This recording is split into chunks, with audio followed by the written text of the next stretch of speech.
በሰራተኝነት ለመቀጠር በገባችበት የባለትዳር ቤት ውስጥ ሰውየውን አፍቅራ ሚስቱን ለመግደል ማታሰረው ሴራ የለም። በስተመጨረሻ የተፈጠረው ግን ለማመን ይከብዳል። ይህ ፊልም እንደ አውሮፓውያኑ ዘመን አቆጣጠር በ2022 የተለቀቀ የዓለም ሲኒማ ቤቶችን ጉድ ያስባለ ስፑን-ኦፍ ሱገር የተሰኘውን ልብ አንጠልጣይ ፊልም እናስቃኛችኋለን። ይህ እንጉዳይ ሲኒማ ነው። ለቻናላችን አዲስ የሆናችሁ ሰብስክራይብ በማድረግና የደወል ምልክቱን በመጫን ቪዲዮውን ስትጀምሩ ለእናንተ ቀላል የሆነውን እኛን ግን የምታበረታቱበትን የላይክ ምልክቱን እየተጫናችሁ ሐሳብ አስተያየቶቻችሁን በኮሜንት እያስቀመጣችሁልን ወደ ታሪኩ እንለፍ። አብራችሁን ቆዩ።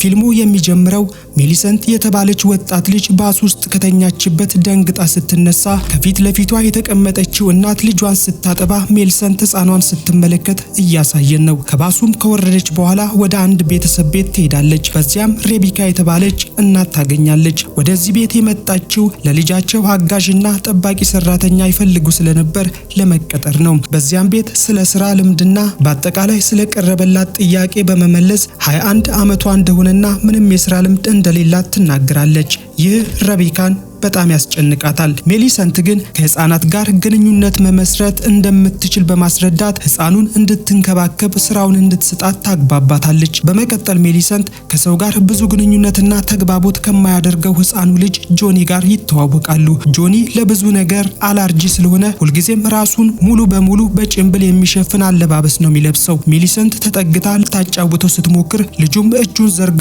ይነካታል። ይህን ያየችው ሬቢካ በሁኔታው በመገረም ጆኒ እንደወደዳት ለሜሊሰንት ትነግራታለች። ልጁም በወረቀት ላይ ሃይ ብሎ በመጻፍ ሰላምታ ያቀርብላታል። በማስቀጠል ሬቢካ ስለ ልጇ ብዙ ታስረዳታለች። በግድግዳው ላይ ያሉትን ስዕሎችና ያሉበትን ሁኔታ ትነግራታለች። ልጁን ከመጠበቅ በተጨማሪ ቤት ውስጥ የሚሰሩ ቀለል ያሉ ስራዎችን እንድትሰራም እሷም ብዙ ስራዎች ስለሚደራረቡባት ደራሲም ስለሆነች ጊዜ ስለማይበቃት እንድታግዛትም እንደፈለገችና በእሷ ቸልተኝነት ልጇ ባለበት የአለርጂ ችግር እንዳይጎዳም ታስጠነቅቃታለች። በዚህ መሃል ሜሊሰንት የጆኒን አባት ጃኮብን ከወገብ ጭርቃኑን ሆኖ ግቢ ውስጥ የሚገኙ አትክልቶችን ውሃ እያጠጣ ያለ በመስኮት ትመለከትና ወዲያውኑ ትመሰጥበታለች። ጃኮብም በያዘው ቱቦ ውሃውን ወደ መስኮት ላይ ሲደፋ ሜሊሰንት ደንግጣ ስትደናበር ሬቢካም ዞራ ምንድነው የተፈጠረው ብላ የሆነውን ባታይም ታረጋጋታለች። ጃኮብም ወደ ቤት በመግባት ውሃውን ከእጅ መታጠቢያ ሲንክ ላይ እየጠጣ ራሱን ለሜሊሰንት ሲያስተዋውቅ ሚስቱ ወደ እነሱ በመምጣት ልብስ እንዲለብስ ትጠይቀዋለች። ጃኮብ ግን ሜሊሰንት መኖሯን ችላ ብሎ ሚስቱን መነካካት ይጀምራል። በተፈጠረው ሁኔታ ሜሊሰንት ትረባበሻለች። ማታ ላይም ወደ ቤት እየተመለሰች እያለ በባስ ውስጥ ከኋላዋ የቆመውን ሰውዬ ሲደገፋት ሜሊሰንት ያልጠበቀችው ስሜት ውስጥ እንድትገባ ያደርጋታል። በዚህም ትጨነቃለች። በሐሳቧም እንደ መቃዠት ያደርጋታል። ከባሱ እየሮጠች ወርዳ ትሄዳለች። መድኃኒት ትወስድና ለመረጋጋት ትሞክራለች። በቀጣይም ወደ ሐኪሟ ጋር በመሄድ ስለ አእምሮዋና የጤና ሁኔታ መነጋገር ይጀምራሉ። ሐኪሟም የምትወስደውን የመድኃኒት መጠን እንድታስተካክል ይነግራታል። እሷም ደህና እንደሆነች በመናገር ቤተሰብ ስለሌላት ብቸኝነት ስለሚሰማት በአሳዳጊዎቿም የሚደርስባት በደልና ልጆቻቸውን መንከባከብ ስለማይፈልጉ ወላጆች ያላትን ጥላቻ በዝርዝር ታስረዳዋለች።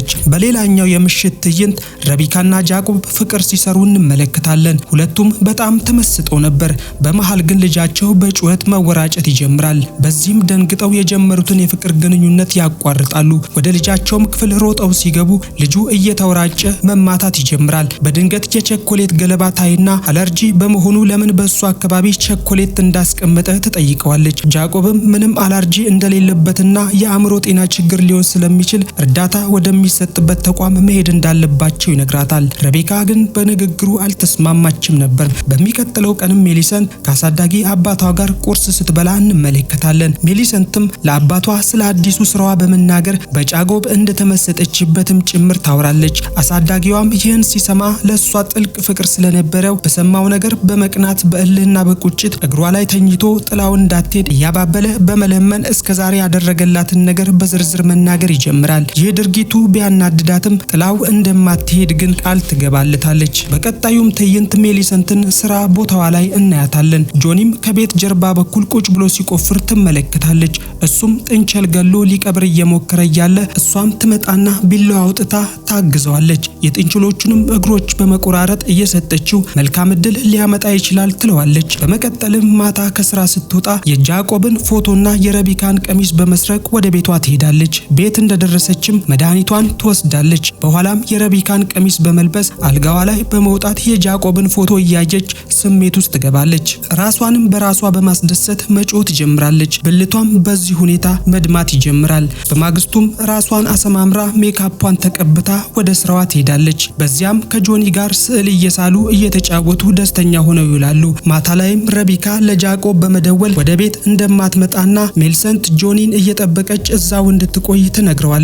ጃኮብም ስልኩን በንዴት ይዘጋዋል። በመቀጠልም ጃኮብ የልጁን ልደት ለማክበር ትንሽ ፕሮግራም ያዘጋጃል። ሻማ የተለኮሰበትን ኬክ ሲያመጡ ጆኒ መጮህ ይጀምራል። ከዚያም ሜልሰንት ወደ ክፍሉ ተወስደውና ታባብለዋለች፣ ታረጋጋዋለች። እንቅልፍ እንደወሰደው ስታቅ ወደ ቤቷ ለመሄድ በሩን ከፍታ ስትወጣ ጠጥቶ ሞቅ ብሎት ከነበረው ጃኮብ ጋር ፊት ለፊት ይፋጠጣሉ።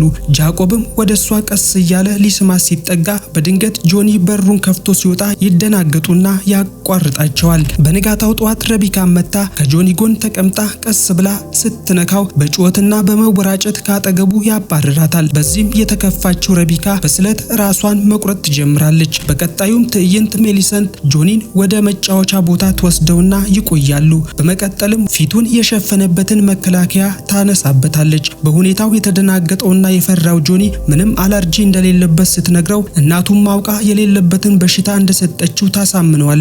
ንጹህ አየርም እንዲተነፍስ ስታደርገው እሱም መረጋጋት ይጀምራል። ትዕይንቱም ሲቀየር ሜሊሰንት ክትትል ወደምታደርግበት ዶክተሯ ጋር በመሄድ ከዚህ በኋላ መድኃኒት መውሰድ እንደማትፈልግ እያለቀሰች ስትናገር ዶክተሩም አቅፎ ሊያጽናናት ሲሞክር ሱሪው ላይ ታስመልስበታለች። በተፈጠረው ነገር የተደናገጠች በመምሰል ሜሊሰንት ይቅርታ ስትጠይቀው ዶክተሩ ምንም ችግር እንደሌለ በመናገር ልብሱን ለማስተካከል ከክፍሉ ሲወጣ እሷም ተጨማሪ መድኃኒት ሰርቃ ትወስዳለች። በቀጣዩም ትዕይንት ሜሊሰንት ጆኒን እንድትጠብቅ አድርገው እናትና አባት ሊዝናኑ ይወጣሉ። ሜሊሰንት የያዘችውን መድኃኒት ለጆኒ እንዲውጠው ትሰጠዋለች። ይህን ሚስጥር ለወላጆቹ እንዳይናገርና መድኃኒቱም ነገሮችን በግልጽ እንደሚመለከት እንደሚያደርገው ታስረዳዋለች።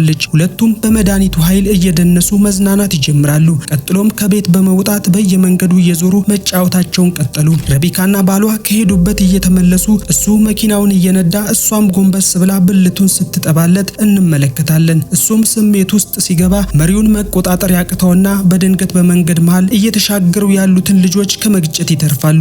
በድንጋጤም ከመኪናው ወጥተው ሲመለከቱ አላመኑም። ልጃቸው ጆኒና ሜሊሰንትን ነበር በድንገት ሊገጩ የነበሩት። ጆኒም ማስመለስ በመጀመሩ ረቢካ ከረሜላውን እያስጣለችው በብስጭት ሜሊሰንት ላይ መጮህ ትጀምራለች። በዚህ መሃል ጆኒ ማሚ ብሎ በመጣራት ሁሉንም ያስደነግጣቸዋል።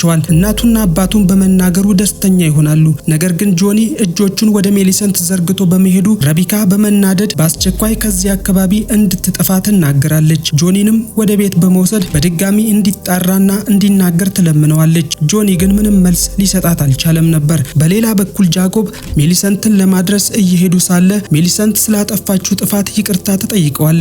ጃኮብም መልሶ ጆኒ ለመጀመሪያ ጊዜ የተናገረው በሷ ምክንያት በመሆኑ መደሰቱን በመግለጽ ይቅርታ መጠየቅ እንደማይገባት ይነግራታል። በዚህም መሃል ሜሊሰንት በድንገት ጃኮብን መሳም ትጀምራለች። በሁኔታው ቢደናገጥም እዛው መኪና ውስጥ ያልጠበቀውን ፍቅር መስራት ይጀምራሉ። ሜሊሰንትም ወደ ቤት በተመለሰች ጊዜ አሳዳጊ አባቷ ይቆጣታል። እድሜዋ ሲደርስ የፍቅር ግንኙነት እንደሚጀምሩ ቃል የገባችለትን በማስታወስ ከሷ ጋር መሆን ፈልጎ ሚስቱን እንደገደላት ይናገራል። ሜሊሰንትም ይቅርታ በመጠየቅ ለፍቅር ግንኙነት ዝግጁ መሆኗን በመናገር የሱሪውን ዚፕ ለመክፈት ዝቅ ትላለች። እሱም ቀበቶን አውልቆ ሲያስቀምጥ በቀበቶ አንቃ ትገለውና አስክሬኑን ወደ መዋኛ ገንዳ ትወረውረዋለች። በመቀጠልም ማስታወሻዋን አውጥታ ሲበድሏት የነበሩ አሳዳጊዎቿን ተራ በተራ የገደለችበትን ስዕል እየገለጠች የሮጀር ቦታ ላይ የቆረጠችውን ጸጉሩን ትለጥፍበታለች። በቀጣይም ስለምትገለው ዶክተሯ እቅድ ታወጣለች። በነጋታውም ወደ ስራ ቦታዋ ስትደርስ እሷን የሚከታተላት ዶክተር ከረቢካ ጋር ሲነጋገሩ ታያቸዋለች። ሮጣም ትደበቅና ሚያወሩትን ታዳምጣቸዋለች። በዚህ አጋጣሚ ዶክተሩ የጆኒ ሐኪም እንደሆነ ታረጋግጣለች። ዶክተሩም የጆኒ ማውራት ትልቅ ነገር እንደሆነ በመግለጽ ጠባቂዋን ሲያመሰግን ረቢካ መልሳ ያችን ልጅ ማየት እንደማትፈልግ ትነግረዋለች። ዶክተሩም ከልጅቷ ጋር መስማማት እንዳለባት ልጇን ማዳን ላይ ትኩረት ትኩረት ማድረግ እንደሚሻላት ይነግራታል። በሚቀጥለው ጊዜ ሜሊሰንት ወደ ስራዋ ትመለሳለች። ሚስቱ ሳትኖር ስትቀር ከሜሊሰንት ጋር ጊዜ ማሳለፍ እንደሚችል የተረዳው ጃኮብ ደስተኛ በመሆን ሜሊሰንትን ማሽኮርመም ይጀምራል። በዚህም የተናደደው ልጁ ጆኒ አባቱን በያዘው ሹካ እግሩ ላይ ይወገዋል። ሜሊሰንትም ጆኒን ወደ ክፍሉ በመውሰድ አባቱን መጉዳቱ ልክ እንዳልሆነ ታስረዳዋለች። በመቀጠል ቢላዋ ትሰጠውና እናቱ ረቢካን እንዲገላት ታግባባዋለች። እሷም የእሱ እናት ሆና ደስተኛ ሆነው መኖር እንደሚችሉ ትነግረዋለች። ከዚህም በኋላ ሜሊሰንት በአትክልት ስፍራ ሳለች ጃኮብ ወደ እሷ በመምጣት ያግባባትና እያማለለ ወዲያውኑ ፍቅር መስራት ይጀምራሉ። የሚያደርጉትን ሁሉ በመስኮት የሚመለከተው ጆኒ ይናደዳል። ማታ ላይም ከእናቱ ጋር ቁጭ ብለው ስዕል ሲስሉ ጃኮብ ከረቢካ ጋር ያደረገውን ነገር በስዕል ስሎ እናቱ ስታይ ትናደዳለች። ስዕሎቹንም ቀምታ በማስወገድ ከሷና ከሜሊሰንት ማንን እንደሚወድ ትጠይቀዋለች። እሱም ምንም መልስ አልሰጣትም ነበር። በቀጣይም ትዕይንት ሜሊሰንት እንደዳነች በማሰብ መድኃኒት መውሰድ ለማቆም ትወስናለች። በመቀጠልም ወደ ሐኪሟ ትሄድና እሱም እንደሌሎቹ እንደሆነ በመናገር ታሰናብተዋለች። ከዚያም በቀጥታ ወደ ስራ ቦታዋ ስትሄድ ረቢካ ከስራ እንዳባረረቻት በመናገር ወደ ውስጥ እንዳትገባ ትከለክላታለች። በሩንም ቀርቅራ ትሄዳለች። በዚህ የተናደደችው ሜሊሰንት በጉልበት ለመግባት ስትሞክር ሳትችል ትቀራለች። ረቢካ ወደ ልጇ በመሄድ እንደምትወደው ስትነግረው ልጇ በያዘው ስለት ይወጋታል። በዚህም የተናደደችው ረቢካ ልጇን አንቃ ወደ ውስጥ በማስገባት ዘግታበት ትወጣለች። በሌላ በኩል ወደ ቤት ውስጥ ለመግባት ሙከራ የምታደርገው ሜሊሰንት በጀርባ በኩል ስትሄድ ጃኮብን ታገኘዋለች። እንደሚወዳት ትጠይቀዋለች። ጃኮብ ግን ከሷ ጋር ጊዜ ለማሳለፍ ስለፈለገ እንጂ እንደማይወዳት ይነግራታል። ነገር ግን ሜሊሰንት ጃኮብን በመገፋፋት ፍቅር ወደ መስራት እየገቡ ረቢካን አስወግደን ከልጁ ጋር ለሶስት ደስተኛ ቤተሰብ መሆን እንደሚችሉ እያባበለች ትነግረዋለች። ሁለቱም በስሜት ሆነው ፍቅር እየሰሩ ያለ በድንገት ረቢካ ከኋላቸው በመምጣት በያዘችው ቢላዋ አንገቷ ላይ ትወጋታለች። ሜሊሰንትም ራሷን ለማትረፍ ትሮጣለች። ረቢካም ባሏን በማስፈራራት አስጠንቅቃው እሷን ትከተላታለች። ሜሊሰንትም እየተደናበረች ዞሮባት ስትወድቅ ጆኒም በእጁ እሷ የሰጠችውን ቢላዋ ይዞ ከፊት ለፊቷ ይመጣል። ሜሊሰንትም ረቢካን እንዲገላት እየለመነችው እሱም ያለ ርህራሄ በተኛችበት ራሷ በሰጠችው ቢላዋ ደጋግሞ ይወጋታል። አባቱም ሊያስቆመው ቢሞክር ረቢካ ትከለክለዋለች። ፊልሙ የሚያበቃው ሜሊሰንት ሌሎች በጆኒ እጅ ተመሳሳይ እጣ ከደረሳቸው ሰዎች ጋር በጓሮ ሲቀብሯት፣ ረቢካም ጆኒ ይህንን ማድረግ ከቀጠለ ከባድ ቢሆንም ሌላ ጠባቂ ማምጣት እንዳለባትና ድርሰቷንም ለማጠናቀቅ ይህን ማድረጓ እንደሚረዳት ስትናገር እያስመለከተ ነው።